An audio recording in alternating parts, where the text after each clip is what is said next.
Our hands are sad and weak and dumb.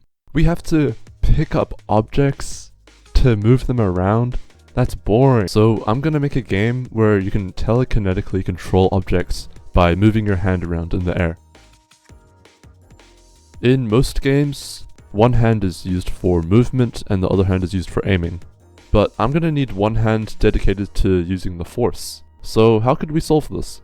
I remember watching a game development video where they made an on-rails shooter, and I figured I could try something similar, since then the player wouldn't need to worry about moving around. So I'm gonna completely ignore player movement controls, and make an on-rails game where you aim with the mouse and perform actions with your hand. Before starting on the game, I actually gotta figure out, how is the player gonna use the force?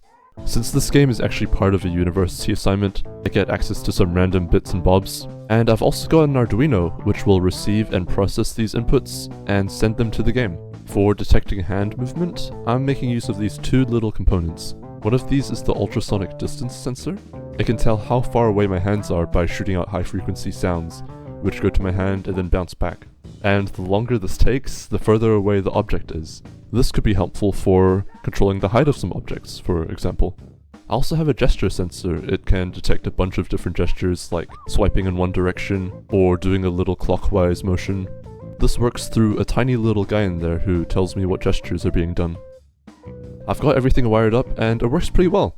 It detects when I swipe my hands around, and it detects hand distance. All these inputs are getting sent to the Arduino through the wires, so I can show this output on the little LED matrix. My Arduino has a pretty good idea of what my hand is doing now, which is cool and all, but I actually gotta tell the game engine what's going on too. I use this GD serial plugin, which lets me communicate information between the Arduino and Godot. And now that Godot receives these inputs, I can set up a basic prototype. If I wave my hand left or right, then things can be thrown to the side. You can right-click to hover an object to your hand height, and if you gesture a thumbs up, then it will automatically like and subscribe, which I think is pretty cool. So I mean, the cylinder is cool and all, but I don't want to feel like a kid just throwing toys around in a tantrum. I want there to be lives at stake. So I want to add some enemies.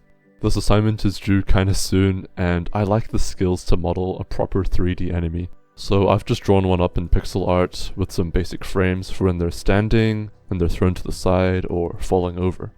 And you know, it's kind of starting to come together now. I'm starting to feel one with the Force, like that Star-Lord guy from Star Trek. I've also added a barrel, which you can launch into the enemies.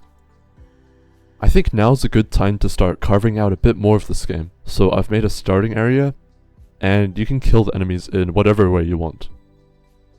I've also added an environment, which is kind of looking like Crunker, because I don't quite have the time and skills to make it look nice. I've also written some code so that once all the enemies are killed, the game moves you to the next area. The way this works is that I've made a path 3D which the camera follows. I've used tweens, which first accelerate the camera and then move it towards the end of the path. Before decelerating, it deactivates all the objects in the previous area, things like the object physics or the invisible walls. I then activate all the objects in the new area, and then the camera decelerates to the next section of the game. I've added 4 areas overall, with extra interactables like the explosive barrel or this destructible bridge, and I'm quite happy with these fun little toys that you can play around with, because it really makes you feel like a kid throwing around toys in a tantrum. Finally, with the game somewhat complete, and a special little upgrade for the Arduino, we've got a pretty sick final product where you can throw enemies around or just do whatever you want to try and kill them. I'm really happy with this sandbox approach, where you can get creative and kill the enemies in unique ways. I feel like this sort of freedom is uncommon for on-rail games as well. Given extra time, I would have loved to add more unique areas and interactions.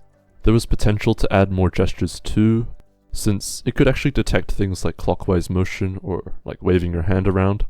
I also had plans to add enemies that could shoot back, but there just wasn't enough time for me to add all of this. But yeah, I'm quite happy with the final results.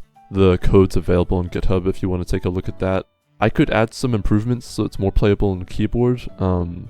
You might see a link in the description for a playable version online. I'm not sure.